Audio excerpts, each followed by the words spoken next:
Olá, tudo bem? Boa tarde, agora são 3 horas e 30 minutos, 3 e meia da tarde já.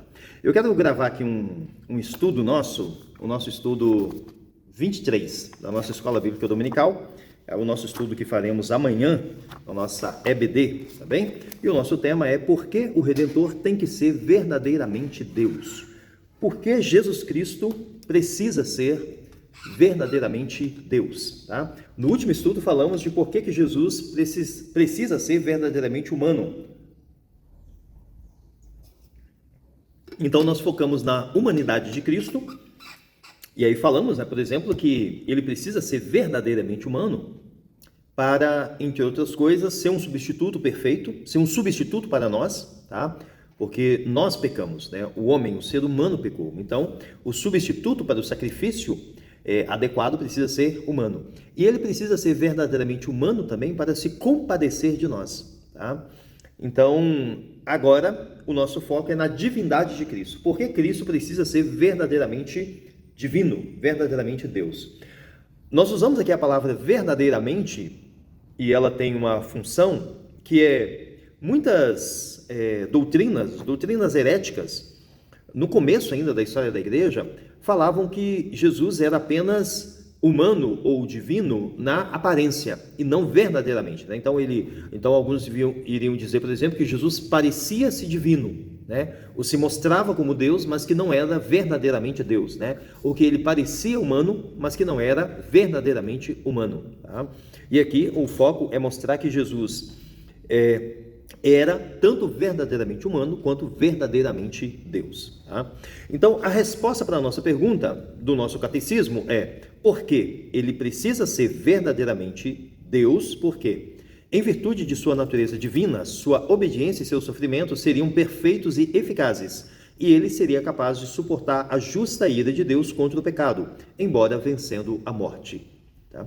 Então, na resposta do nosso catecismo, por que Jesus tem que ser Deus? Ele tem que ser Deus para que a sua obediência e seus sofrimentos sejam perfeitos e eficazes, e ele tem que ser Deus para ser capaz de suportar a justa ira de Deus, tá? E vencer a morte. Tá? Sem ser Deus, verdadeiramente Deus, ele não poderia fazer isso. Tá? E aí o texto do estudo, nosso texto base, é Atos 2:24, que diz... Atos 2:24, ao qual, porém, Deus ressuscitou, aqui se referindo a Cristo, né? Cristo, ao qual, porém, Deus ressuscitou, rompendo os grilhões da morte, porque não era possível que fosse retido por ela, tá? Portanto, não era possível que fosse retido por ela. Jesus precisa ser Deus para vencer a morte. Tá? Não era possível que a morte o retesse, por quê? Porque ele não era um homem comum, né? O João Crisóstomo vai falar, né, que a morte abraçou um humano e encontrou Deus, né? A morte vem, né, com fome pegar Jesus, né, e descobre, né, aterrorizada, que é o próprio Deus que ela está tocando, tá? Então Jesus tem que ser verdadeiramente Deus, porque não sendo verdadeiramente Deus, ele não poderia, entre outras coisas, vencer a morte. Certo? No nosso estudo, nós temos 2 textos, do João Crisóstomo e do Léo Schuster, tá bem? O texto do João Crisóstomo, eu quero gastar um pouquinho mais de tempo com ele, porque ele é um trechinho de um sermão dele, de um sermão pascal, de uma homilia de Páscoa, que inclusive é um sermão bem curtinho, e que ele é lido a cada manhã de Páscoa nas igrejas orientais de rito bizantino, tá? Aliás, é um sermão lindo. Eu vou colocar um link aqui desse sermão para você lê-lo integralmente. Aliás, vou tentar me lembrar, no nosso culto de Páscoa, nós lermos o sermão, recitarmos em voz alta o sermão do João Crisóstomo, tá? E ele vai mostrar, falando da divindade de Cristo, de como ele vence a morte, de como ele destrona a morte, de como ele destrona o inferno, tá? Ele vai terminar, inclusive, citando o texto de 1 Coríntios 15, né, onde Paulo termina dizendo, né, aquele capítulo em que Paulo fala da ressurreição de Cristo, e Paulo fala, né, onde está a morte, né, o teu aguilhão, onde está a morte, a tua vitória, tá? Em versões mais antigas, né, onde está a morte, o teu aguilhão, onde está a morte, a tua vitória? Onde está o inferno, o teu aguilhão, né? O teu poder de ferir? Aguilhão, se você não sabe, é aquela vara que tem uma ponta de ferro na ponta. Né? Quem trabalha muito com boi, né? Com garro de boi, e você usa aquilo para cutucar, né? O boi, para fazer o boi andar mais rápido. Né? Então, normalmente é uma vara de madeira, né? Uma vara de madeira com uma ponta de ferro. Tá? E você usa ali para cutucar e tal. Né? Então, o aguilhão é isso, esse poder de ferir. Né? E aí Paulo está falando, né? Onde está, ó morte, o teu aguilhão? Né? Onde está, ó morte, onde está o inferno, o teu poder de destruir, o teu poder de ferir? Né? Não tem mais, por quê? Porque foi destruído através da vitória de Cristo. Tá? Então, a divindade de Cristo arruína, né? a morte e o inferno. Tá bem? Crisóstomo foi arcebispo de Antioquia e de Constantinopla. Tá? Ele é um dos pais da igreja, um dos mais destacados pais da igreja. Ele nasce em 345, né? Morre no início do próximo século, em 407, tá? E esse sermão dele, ele está realmente, tanto que é um sermão de Páscoa, né? É um sermão em que ele está exaltando aquilo que Cristo realiza sendo Deus, né? E ele começa dizendo que ninguém chore por suas iniquidades, pois o perdão brilhou mais forte da sepultura, que ninguém tema a morte, pois a morte do Salvador nos libertou, no que ele foi cativo por ela, ele aniquilou-a. E ele vai falando. Um comentário que eu coloco aqui é que ele fala, pelo menos na nossa tradução em português, que Cristo desceu ao inferno e fez o inferno cativo, que o inferno se enfureceu ao provar a carne de Cristo, né? Que ele cita Isaías falando que o inferno estremeceu, o inferno se turbou ao sair ao encontro de Cristo, tá? Que é uma interpretação que eu considero equivocada de Isaías capítulo 14. Lá Isaías está falando do rei da Babilônia, né? Da descida do rei da Babilônia ao inferno. O que Crisóstomo pode estar falando é comparando, né, falando que o rei da Babilônia é algo poderoso, é um homem muito poderoso, e esse homem é tão poderoso que quando ele desce ao inferno, é como se o inferno estremecesse. E aí o Crisóstomo pode estar fazendo esse paralelo, ele está falando, cara, se o inferno estremece, se o inferno se perturba com a descida do rei da Babilônia, o que acontece com a descida do próprio Deus? Né? E aqui é importante também notar uma coisa, Crisóstomo escreve em latim. Em latim, ele não usa a palavra inferno, é Hades, tá? Mas Hades não é muito bem traduzido por inferno. A melhor tradução de Hades é mundo dos mortos. Tá? A melhor definição de Hades é estado da alma incorpórea, ou seja, o estado da alma sem o corpo, ou seja, o mundo dos mortos. Né? Hades também é traduzido por sepultura, tá? O sepultura, a região dos mortos. Tá? Então o que ele está falando é que Cristo, ao descer a região dos mortos se turba, estremece, porque é como se a morte, ao vir tocar Jesus, ao vir abraçar Jesus, e ele vai falar isso, né? A morte vem abraçar um homem e encontra Deus, tá? Uma coisa que eu quero notar é que muitas vezes nós pensamos na morte apenas como um estado ou como uma condição, tá? A pessoa morreu, tá? Como a morte fosse apenas uma mudança de estado, o estado da vida para o estado da morte, tá? Mas não, a Bíblia apresenta a morte como um poder espiritual. A Bíblia apresenta a morte como uma entidade espiritual, por assim dizer. Tá? Tanto que a morte é jogada no lago de fogo. Tá? Lá em Apocalipse 20, versículo 14.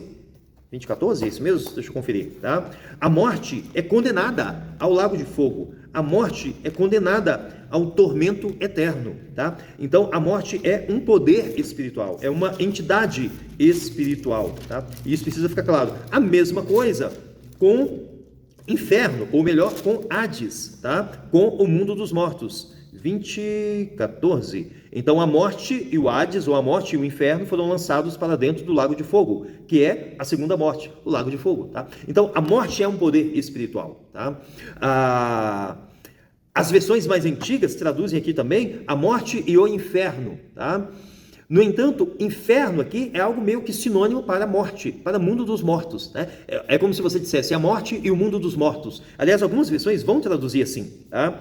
A nova versão transformada traduz morte e mundo dos mortos. A linguagem de hoje também, tá? A NVI traduz morte e Hades. E Hades é mundo dos mortos, tá? Apenas as versões mais antigas, como a versão corrigida, vai traduzir morte e inferno, tá? Mas a palavra inferno ali é Hades, né? Que é mundo dos mortos, que é a região. Então, basicamente, estamos falando aqui de morte, tá? No texto que Crisóstomo vai citar, que é 1 Coríntios 15, tá?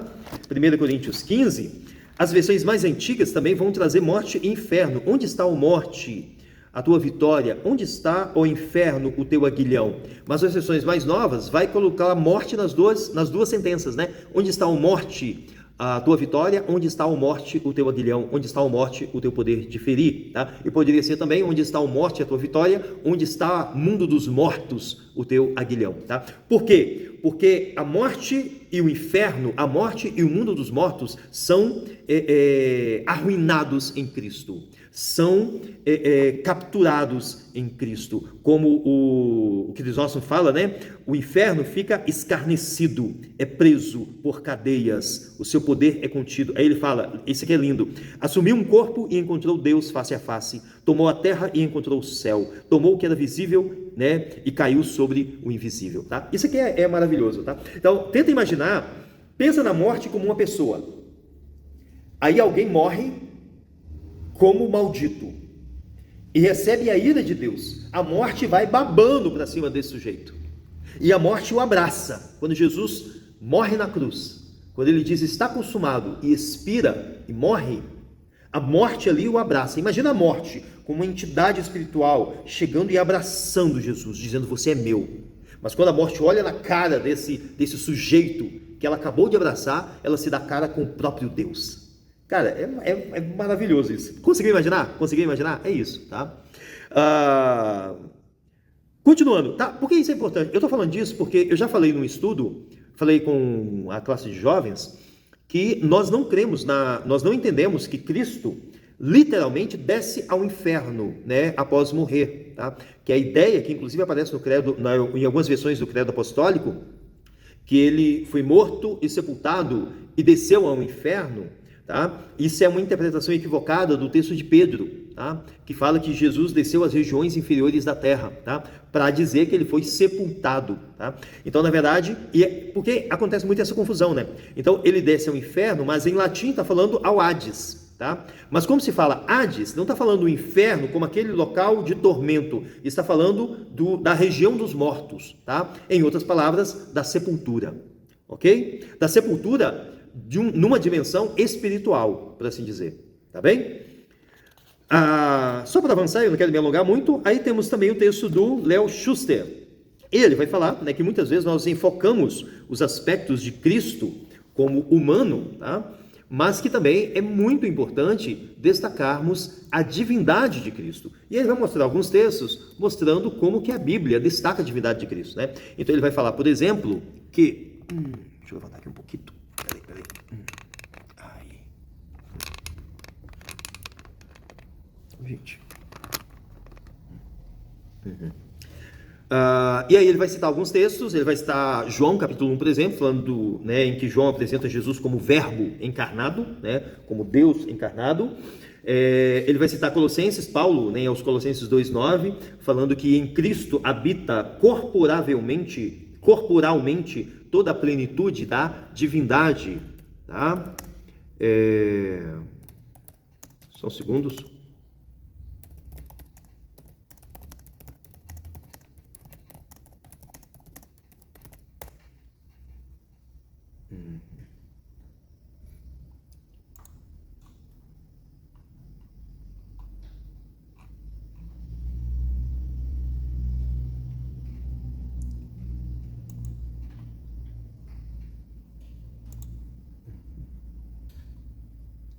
Tá.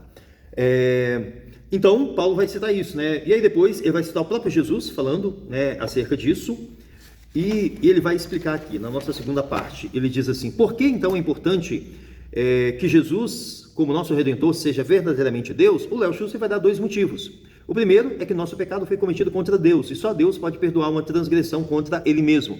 Isso ficou muito claro no ministério de Jesus, né? Quando Jesus está naquela casa e eles abrem o teto e desce um paralítico, né? E Jesus fala: filho, os seus pecados são perdoados, né? E aí os fariseus e os mestres ficam apavorados com aquilo. Como que um homem pode perdoar pecados? Tá? Porque se os pecados são cometidos contra Deus, apenas Deus pode perdoar pecados. Tá? Então Jesus, ao perdoar pecados, está se fazendo Ele mesmo Deus. Tá? Então, quando Jesus perdoa pecados, ele é uma reivindicação da sua divindade. Tá? O segundo motivo que o Leo Schuster dá é que Jesus tinha que ser plenamente Deus para que sua obediência e seu sofrimento fossem perfeitos, para que a justiça de Deus seja completa e eternamente satisfeita, tá? Então, ao homem é impossível agradar a Deus. Por quê? Porque somos pecadores, tá? Para nós, sendo homens, perfeitamente agradar a Deus, é preciso a divindade, tá? Então, só sendo Deus, a obediência de Cristo pode ser perfeita, sabe? E ser perfeitamente eficaz para nós, né? Para alcançar a plena justiça do nosso Deus, tá? O Léo Schutz não vai dizer, mas usando o texto da lição, que é Atos 2, 24, podemos colocar um terceiro motivo aqui, que Jesus tem que ser verdadeiramente Deus para que ele vença a morte, tá? Para que ele vença a morte. E aí eu quero terminar com a citação do C.S. Lewis, em que ele fala, né, sobre aquelas pessoas que admitem Jesus como um grande homem, mas não como Deus, tá? O C.S. Lewis fala assim, ou esse homem, né, falando de Jesus, ou esse homem era e é o Filho de Deus, ou não passa de um louco ou coisa pior. Você pode querer calá-lo por ser louco, pode cuspir nele e matá-lo como um demônio, ou pode cair a seus pés e chamá-lo de Senhor e Deus. Mas que ninguém venha, com paternal condescendência, dizer que ele não passava de um grande mestre humano. Ele não nos deixou essa opção e não quis deixá-la. Tá? Isso é algo assim que precisa ficar muito claro para nós, tá? Se você topar com alguém que fala, não, Jesus foi um grande homem, mas Jesus não foi Deus, tá? E você pode dizer, cara, isso é impossível, tá? Ou você considera Jesus como Deus, ou você tem que considerá-lo como um louco, como um mentiroso, como um demônio, tá? Porque um grande homem que não é Deus não poderia fazer as afirmações que Jesus fez, tá? Se Jesus não é Deus, ele é um mentiroso, ele é um canalha, ele é um louco, um maluco, um psicótico. Tá? Então essas são as opções, por isso que o Lewis fala, né? Você pode cuspir nele e matá-lo como um demônio, ou pode cair aos seus pés e adorá-lo como Senhor e Deus, certo? Porque Jesus tem que ser Deus. O estudo fala sobre isso, eu espero que você dê uma lida e que Deus te abençoe nessa lição. Na última lição eu destaquei muito, né, o entender Jesus como aquele que se compadece de nós, como aquele que experimentou a nossa pele, que viu através dos nossos olhos, que pegou através das nossas mãos, que andou com os nossos pés, alguém que passou por toda e qualquer situação que a gente possa imaginar, alguém que entende nossos sofrimentos, nossa tentação, nossa fragilidade, alguém que compreende isso, porque ele esteve no nosso lugar, tá? Essa lição já nos faz olhar em outra perspectiva. O fato de Jesus ser Deus nos dá uma confiança extraordinária, de orar a Ele, de confessar a Ele os nossos pecados e de crer de forma absoluta nas promessas dEle. Por quê? Porque não foi um homem nos prometendo, foi o próprio Deus, que empenhou a sua palavra e derramou o seu sangue, selando a sua palavra, se comprometendo com nós. Tá? E é isso que nos dá paz, é isso que nos dá segurança, é isso que nos dá uma confiança eterna nas promessas dEle. Que Deus te abençoe.